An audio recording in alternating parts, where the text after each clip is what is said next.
Hello friends, நம்ம இன்னைக்கு இந்த வீடியோவில் பன்னீர் சாண்ட்விச் எப்படி செய்ய போகிறோம் அப்படின்னு தாங்க பார்க்க போகிறோம். தவா நல்லா சூடான உடனே கொஞ்சமாக கீ சேர்த்துக்கிறேங்க. இல்லைன்னா நீங்கள் பட்டர் கூட சேர்த்துக்கலாம். நான் வந்து கீ சேர்த்துக்கிட்டேங்க. இது கூட வந்து கொஞ்சமாக கேப்சிகம், ஆனியன், ஸ்வீட் கார்ன், அது கூட லைட்டாக உப்பு போட்டு நல்லா பொன்னிறமாக வதக்கிக்கலாங்க. உப்பு போட்டால் கொஞ்சம் சீக்கிரமாக வதங்கும். ஸோ அதனால் வந்து உப்பு போட்டு நல்லா வதக்கிக்கலாங்க பொன்னிறமாக. இது கூட உங்களுக்கு வேறு ஏதாச்சும் வெஜிடபிள்ஸ் சேர்க்கணும் அப்படின்னு நினச்சிங்கன்னா நீங்கள் சேர்த்துக்கலாங்க. இது நல்லா பொன்னிறமாக வதங்கின உடனே நான் வந்து க்யூப் சைஸில் சின்ன சின்னதாக கட் பண்ணி வச்சுருந்த பன்னீர் க்யூப்ஸும் இது கூட சேர்த்து நல்லா பொன்னிறமாக வதக்கிக்கிட்டேங்க. இது நல்லா வதங்கின உடனே ஒரு பவுலில் மாற்றி ட்ரான்ஸ்ஃபர் பண்ணிக்கிட்டேங்க. அதுக்கப்புறம் தனியா வந்து ஒரு ஸ்லைஸா பன்னீரை வந்து தனியா வந்து டோஸ்ட் பண்ணி எடுத்து வச்சுக்கிட்டேன். அப்படியே மேலே ஸ்லைஸா வச்சா நல்லாயிருக்கும் அப்படின்னு சொல்லி தனியா டோஸ்ட் பண்ணி எடுத்துக்கிட்டேங்க. ஒரு பவுலில் கொஞ்சமாக வந்து மயோனஸ் சேர்த்துக்கிட்டேங்க. நான் வந்து ரெடிமேட் மயோனஸ் தான் சேர்த்துக்கிட்டேன். இது கூட வந்து பீஸா சாஸ் கொஞ்சமாக சேர்த்துக்கிட்டேங்க. கொஞ்சம் ஃப்ளேவர் நல்லா இருக்கும்ல. அதுக்கப்புறம் நம்ம டோஸ்ட் பண்ணி எடுத்து வச்சுருந்த கேப்சிகம், ஆனியன், பன்னீர், ஸ்வீட் கார்ன் இது எல்லாமே இது கூட சேர்த்து நல்லா மிக்ஸ் பண்ணி விட்டுக்கலாங்க. இது கூட வந்து லைட்டாக கொஞ்சமாக உப்பு சேர்த்துக்கலாங்க. இது கூட வந்து அதுக்கப்புறம் சில்லி ஃப்ளேக்ஸ் சேர்த்துக்கிறேன். உங்களுக்கு வேறு ஏதாச்சும் ஃப்ளேவர் சேர்க்கணும்னு நினச்சிங்கன்னா நீங்கள் இந்த ஸ்டேஜில் வந்து சேர்த்துக்கலாங்க. அதுக்கப்புறம் கொஞ்சமாக நான் கொத்தமல்லி சேர்த்துட்டு நல்லா மிக்ஸ் பண்ணி விட்டுக்கிட்டேன். நம்ம மிக்ஸ் பண்ணிகிட்டே இருக்கும்போது அந்த பீஸா ஃப்ளேவர் அப்படியே வாசனை செம்ம சூப்பராக இருந்துச்சுங்க. ஏன்னா நம்ம வந்து பீஸா சாஸ் சேர்த்ததுனால வந்து அந்த ஃப்ளேவர் ரொம்பவே சூப்பராக இருந்துச்சுங்க.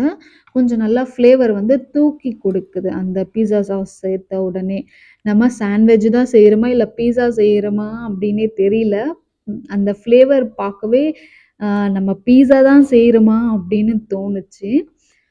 நம்ம வந்து ஒரு ஒரு பிரெட் ஸ்லைஸை எடுத்து நம்ம ரெடி பண்ணி வச்சுருந்த ஸ்டஃபிங் எல்லாமே அதுக்குள்ளே ஃபில் பண்ணிவிட்டு இன்னொரு பிரெட் எடுத்து நல்லா க்ளோஸ் பண்ணிவிட்டு தவால 2 பக்கமாக டோஸ்ட் பண்ணி எடுத்தால் நம்மளோட பன்னீர் சாண்ட்விச் ரெடிங்க.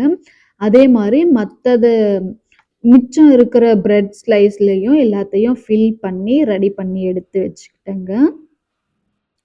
மறக்காம நீங்களும் செஞ்சு பார்த்துட்டு எப்படி இருக்கு அப்படின்னு மறக்காம கமெண்ட்ல ஷேர் பண்ணுங்க.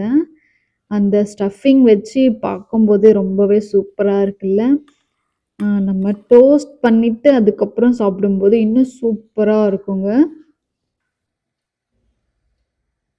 தவால வந்து நான் கொஞ்சமா கீ சேர்த்துக்கிட்டேன். நீங்க வேணா பட்டர் சேர்த்துக்கலாம். நம்ம ரெடி பண்ணி வச்சிருந்த சாண்ட்விச் பிரெட்ல எல்லாமே ரெடி பண்ணி வச்சுருக்கோம்ல, ஸ்டஃபிங் எல்லாமே ஃபில் பண்ணி ரெடியாக எடுத்து வச்சுருக்கோம். தவா நல்லா சூடான உடனே கொஞ்சமாக கீ போட்டு இந்த பிரெட்டை 2 பக்கமாக நல்லா டோஸ்ட் பண்ணி எடுத்துட்டா நம்மளோட பன்னீர் சாண்ட்விச் ரெடி. நீங்களும் மறக்காமல் ட்ரை பண்ணிவிட்டு எப்படி இருக்குது அப்படின்னு மறக்காமல் கமெண்டில் ஷேர் பண்ணுங்கள்.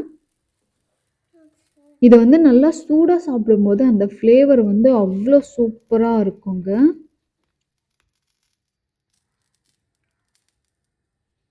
வாவ்! சூப்பராக நம்மளோட பன்னீர் சாண்ட்விச் ரெடிங்க. மறக்காமல் நீங்களும் ட்ரை பண்ணிவிட்டு எப்படி இருக்குது அப்படின்னு மறக்காமல் கமெண்ட்டில் ஷேர் பண்ணுங்கள்.